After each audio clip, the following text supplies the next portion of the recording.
अस्सलामुअलैकुम वरहमतुल्लाहि वबरकातुहू।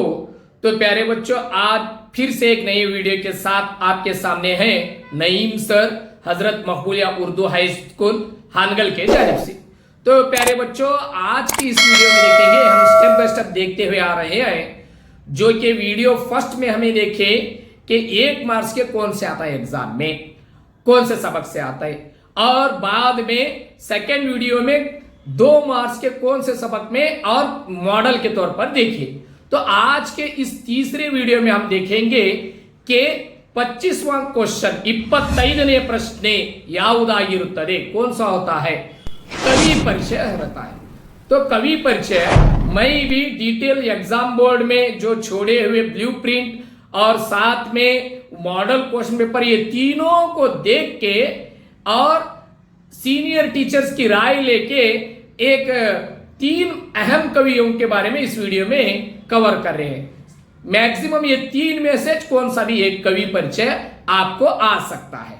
तो फर्स्ट जो है, मैं ज्यादा प्रेफरेंस दे रहा हूं कुवेंपु।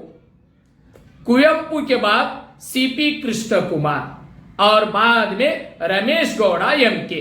ये 3 ही में क्या है ने कवि परिचय 3 में से एक कौन सा भी आने का चांसेस में भी ज्यादा है, और ज्यादा फोकस कुवेंपु को दो।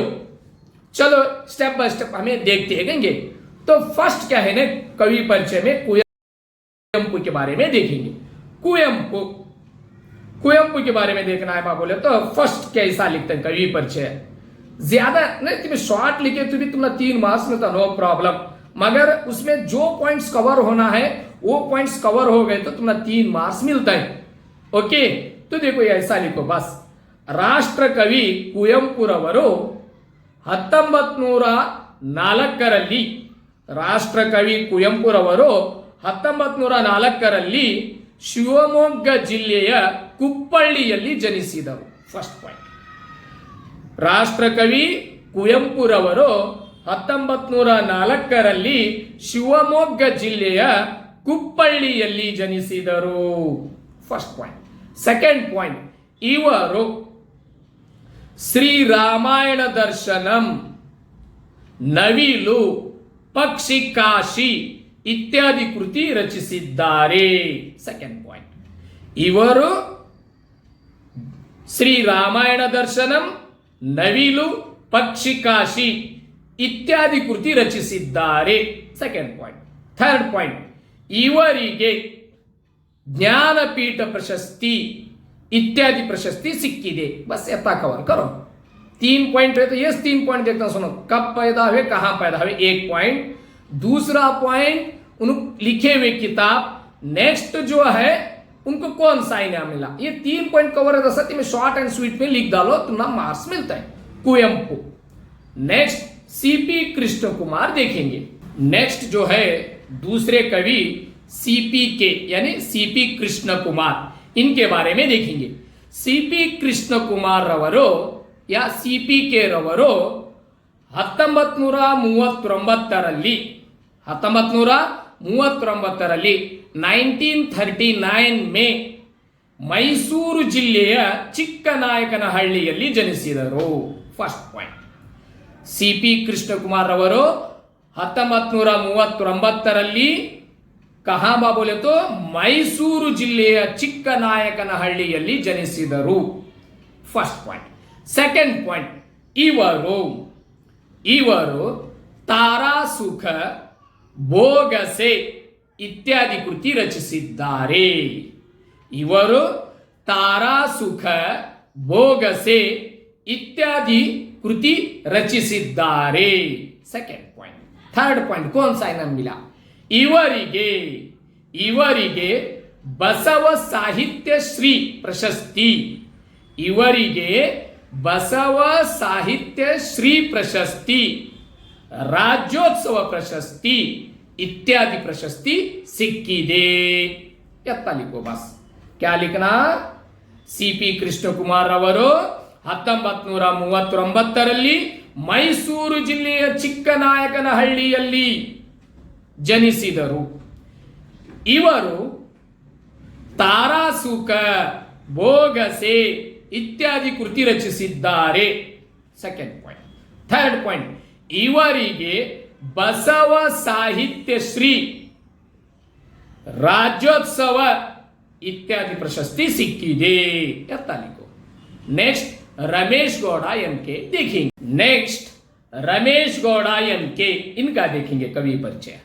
रमेश गौड़ा एम के यानी इनका पूरा नाम रमेश गौड़ा मल्लनगौड़ा कल्लनगौड़ा, शॉर्ट में रमेश गौड़ा एम के.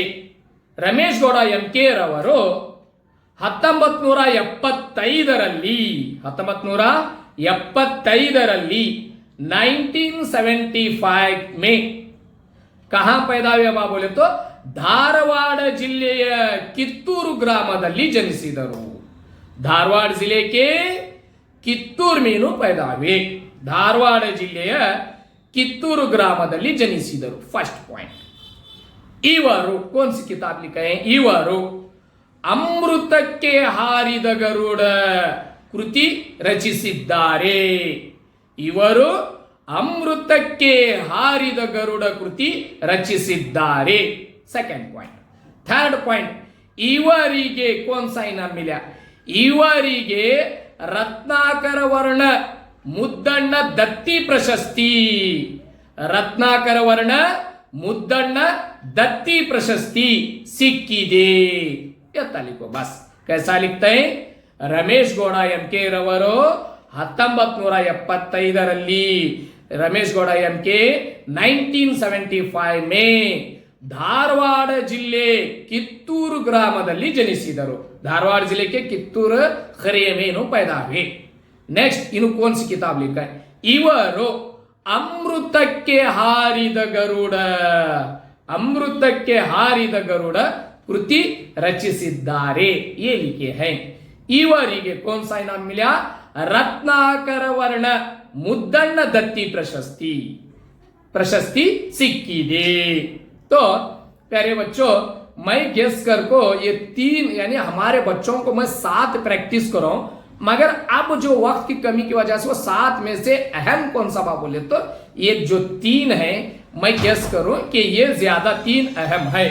तो इसमें से क्या है ना, कुवेंपु का आने का चांसेस ज्यादा है.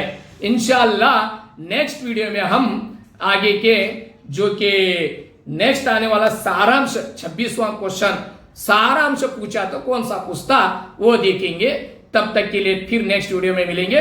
अस्सलामु अलैकुम.